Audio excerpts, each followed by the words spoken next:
Nanke, prøv lige at kigge på mig, og så prøv lige at spørge Nanke, hvordan ødelægger man en lampe, når der er mørkt? Nej, Nanke, jeg skal bare lige høre. Nanke, jeg skal lige høre noget. Kom og Karina. Go. Det er jo ikke noget, alle kan gøre, vel? Det skal man være huld for. Det kræver fandme talent, det er lige at rejse op og sige.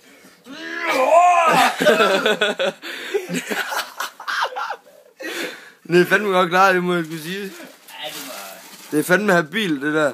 Du må sgu blive tænden sammen, mand. Ja, men du er sgu blevet lækker, du har sgu lov for. Nå, det er den der var med på, jeg skulle lige sige, hvor fanden du er dernede.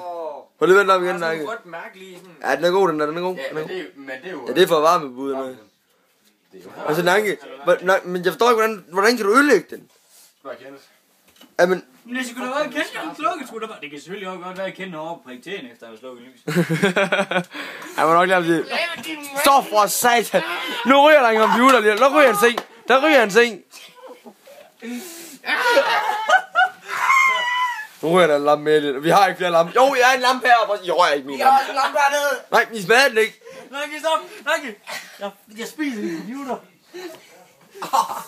Okay, du kan ind på din egen plads. Din lille dumme nogen. Jeg er der på vej. Altså, Nanke, den her video her, og den bliver fantastisk, tror jeg. Det tror du ikke. Jeg har sgu da filmet de sidste halvanden minut. Jeg var et glas